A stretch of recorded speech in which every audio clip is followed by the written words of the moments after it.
Hi, this is Matt with AppliancePartsPros.com. Today we'll be showing you how to repair your appliance. Remember, anytime you work on an appliance, make sure it's unplugged or the circuit breakers are off so there's no chance of electrocution. Also make sure you turn off your hot and cold water supplies. In this video we're going to show you how to change out the Whirlpool suspension spring. It's going to be a very easy repair and it'll only take us a few minutes to show you how to do it. If you already have one of the springs, great. If not, you can click on the link below or order it from AppliancePartsPros.com. When you open up the package, you'll find the new suspension spring.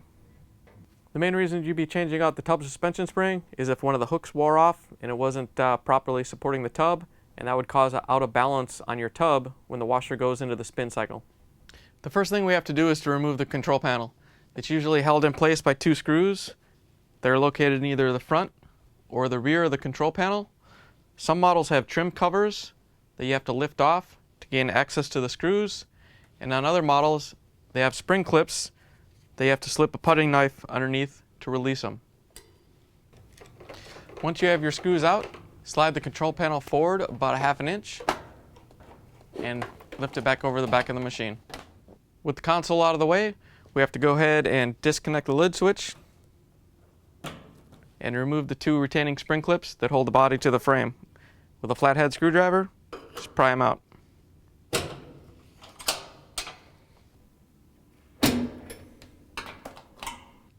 Next, we have to go ahead and remove the body from the frame of the washer.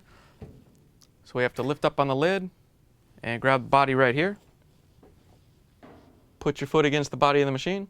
Tilt the body back to about 45 degrees and carefully lift it off the washer.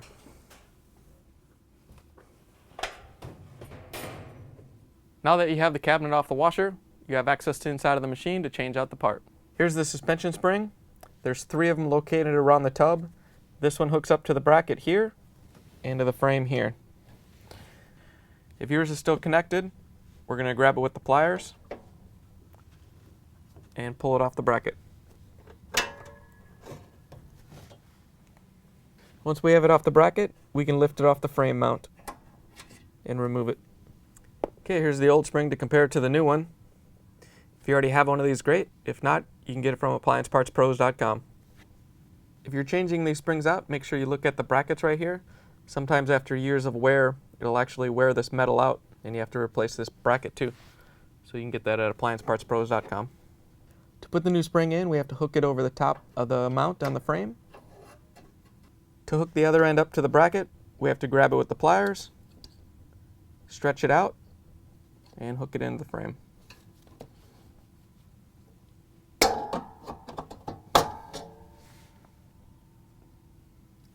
Now that we're finished with the repair, we can go ahead and put the cabinet back on the machine.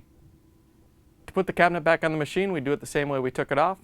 Grab the cabinet, tilt it to a 45-degree angle, and swing it back onto the washing machine.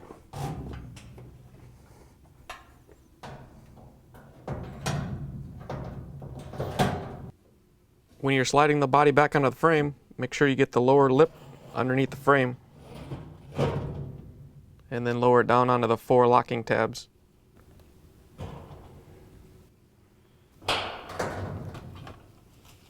So just go ahead and hook the clips onto the back panel and with your flathead screwdriver, push them down into place.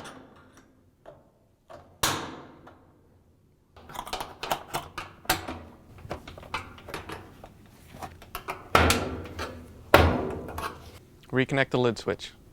To close up the console, all you do is rotate it forward over the front of the machine. Make sure the locking tabs lock in place. Pull it back about 1/2 inch and replace the screws.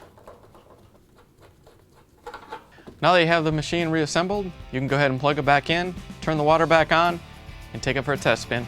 Thanks for joining us for another successful repair brought to you by AppliancePartsPros.com. Check out our other repair videos on our site, Facebook, and YouTube.